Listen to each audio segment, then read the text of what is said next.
Ladies and gentlemen, my name is Subrata Sarker. I'm a mechanical engineer working in manufacturing industry since last 22 years. Today I'll discuss the topic cryogenic engineering. I'm sure this will be useful for both students, professionals, parents and everybody actually. Now what is cryogenic? Cryo means it comes from the Greek word cryo means which is very cold. Now how much cold is called cryo?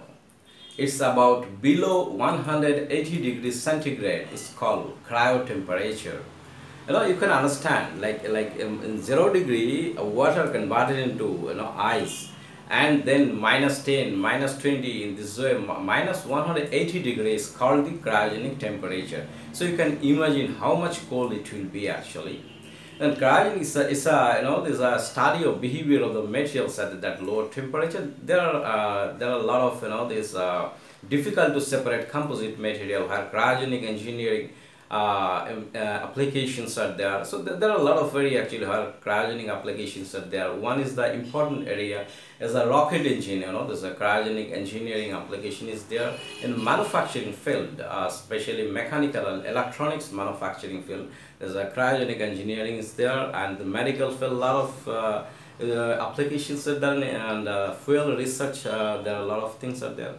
We all know this manufacturing, this is a conventional or traditional manufacturing. Then those who are into the this manufacturing industry, especially the automobile industry or the industry actually, they know the lean manufacturing, very precise and this efficient way of manufacturing. And above that is this is called green manufacturing. And at this moment in the top position is a sustainable manufacturing. So cryogenic engineering has got a lot of contribution in the sustainable manufacturing actually. Sustainable manufacturing means reuse, recycle, redesign. So always there is you can optimize the things actually. This is the concept of the sustainable manufacturing.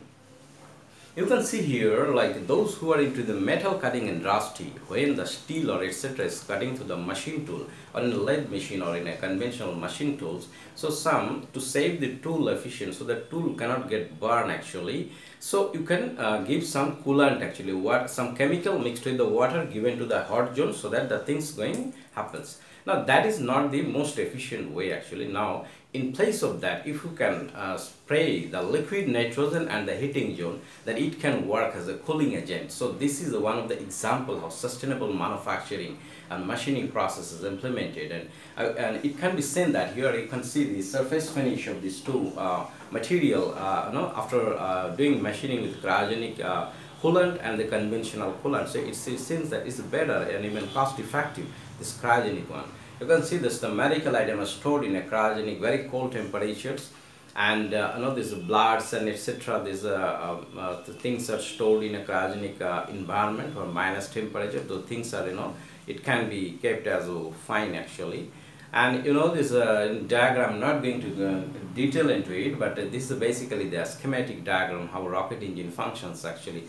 You can see here the fuel, any engine or things when functions, so there has to be a fuel, there has to be a oxidizer something things, or pumps and combustion chamber, nozzles and etc. So here in rocket engine also the liquid hydrogen is work as a fuel, where is a cryogenic material actually, where temperature is minus 253 degrees centigrade, the liquid hydrogen, and in the chamber the liquid oxygen is also there in rocket engine. So that is also obviously minus 183 degrees centigrade. So this is one of the area where this rocket engine you can say. So their cryogenic engineering is majorly involved in rocket engine. Now this is one of the company called Linde, or this conventional there are many other companies actually who manufacture this liquid nitrogen, liquid oxygen, this cryogenic material, and they transport this material in this type of container. And the industry, when they transfer this, there are a lot of small container who needs maybe 100 liter, 200 liter, so they can transfer through the special process. Like this is the process actually. There are hose and gauging system, so you can transfer from the big drums to the small drums and for your application and use it for cryogenic applications. And this is it's not very easy and safe actually to transfer. This is need a special skill of the people actually. you can see there are a lot of personal protective equipment needs to, because it is so cold. If it falls into your finger or something, your muscle and everything can brittle and broken immediately. So it's very dangerous also. So there are a lot of gloves and many other eye protective clothes and glasses are there to handle all these things. And I also have a lot of practical experience on handling this cryogenic material. In one of my previous company, we are used to make the components for the construction equipments, where a lot of application of this cryogenic engineering liquid nitrogen. So I have more than 5 to 6 years manufacturing experience on these cryogenic applications. You can see this photograph of the picture, one of the picture where so it is you have to have that much of special knowledge actually to implement into the industry, but it is a very special process actually. You can see that actually this application is technically called interference fitment. In a simple layman language, suppose you have a pipe having the inside diameter say 100.1 millimeter, and the shaft which has to be inserted on the hole, shaft is bigger inside, say 100.3 millimeter. So you cannot fit it, it cannot go.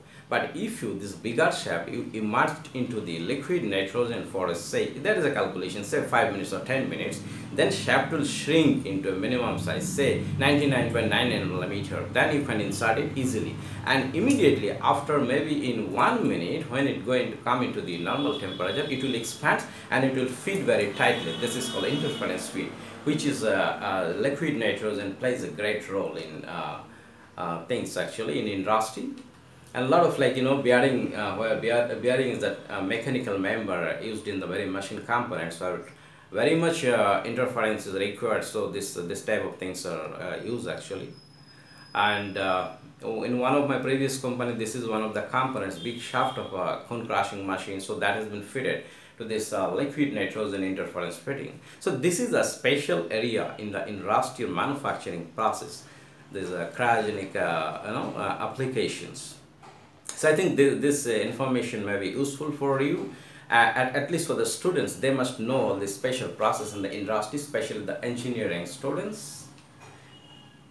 And if you like this presentation, you can share it among your friends in WhatsApp. You can subscribe this YouTube videos so that you can get a lot of other videos on this knowledge sharing areas.